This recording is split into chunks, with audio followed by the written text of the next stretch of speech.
Hey, what's happening, boys and girls? It's your boy Zach back in the house with another workout video.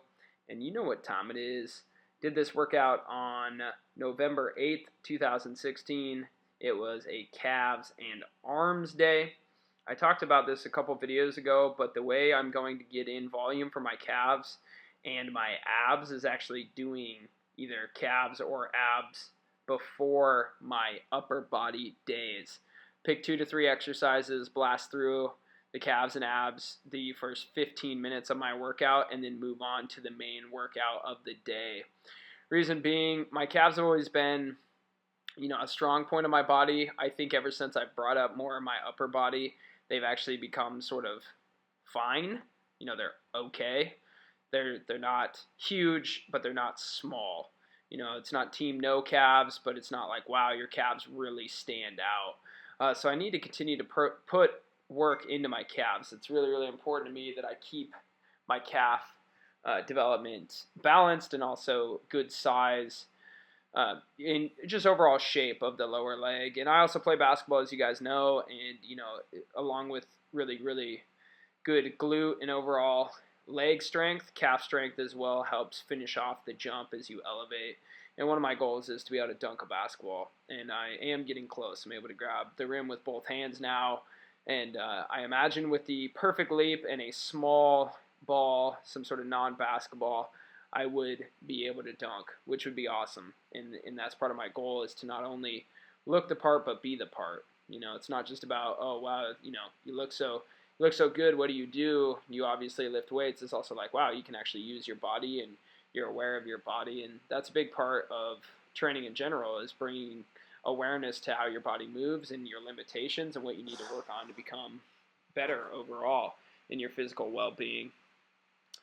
So yeah, I really didn't have a plan with this workout commentary, but I am sitting on a ton of footage, so I wanted to get up some footage this weekend. Big video coming on Sunday. I'm very excited about that. And I know you guys love arm stuff. Guys, I got to tell you that, so example, my calves used to be a strong point.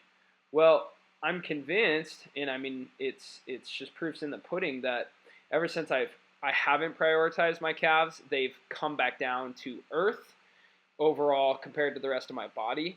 Or you could also say that the rest of my physique has been elevated because of the increased volume and attention to other areas of my body.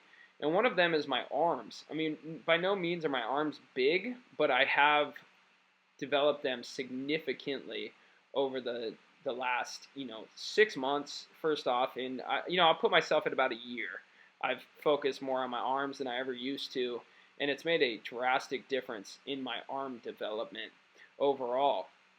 And like I've said before, some people are going to say, well, just pushing and pulling is enough to grow your arms. Well, yeah, it's enough to grow your arms for sure, but I can pretty much guarantee you anybody that has arms is a very, very, very, very good part of their body, a strong point of their body, does an arm day, does some increased volume. And for me, it's a time thing.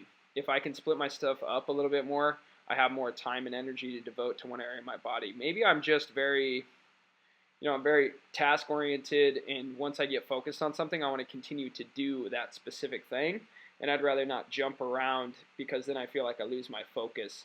And also, another thing, a couple things, I guess this is just coming to mind right now. The more you work a body part, the better your mind muscle connection becomes with that body part of that muscle over time. So these big time, like really, really high volume workouts for me have allowed me to tap in and have allowed me to increase my mind muscle connection with muscles I always thought I had a good connection with, but these last 6 months to a year have taught me that, like, no, I really didn't. I didn't have a good connection with these muscles. And now that mind muscle connection is only getting stronger and stronger, and I don't even have to lift that heavy, and I'm seeing results. And for me, not lifting terribly heavy has allowed myself to be able to spare my joints in a lot of ways. I've dealt with every single joint pain possible. Wrist, elbow, shoulder, neck pain, mid-back pain, lower back pain especially, knee pain, hip pain, ankle pain. Every major joint in my body, I have dealt with pain. I really have. And that's where my interest in corrective exercise came from. That's where my interest in foam rolling, stretching, proper form, proper programming, that's where all of it came from, is from my own struggle, my own pain. And, for me, I can't put myself in the body of everybody that I work with, but I do have empathy for people when it comes to pain. We all have different pain tolerances as well. Understanding some people are going to be very pain tolerant, very high pain tolerance, and they're usually going to be the ones that, continuously hurt themselves because, they think to themselves, well, this is normal. They try to rationalize. Once again, there's the big R word I use all the time. Try to rationalize the pain away, that it's normal, or that, I don't need to do anything about it. It'll go away on its own eventually. Well, problem is a lot of the same issues that you're having, that you may be having, and I guarantee you, 100% of you guys out there, if you were to comment down below, would tell me that you're having some sort of joint pain at any point in time.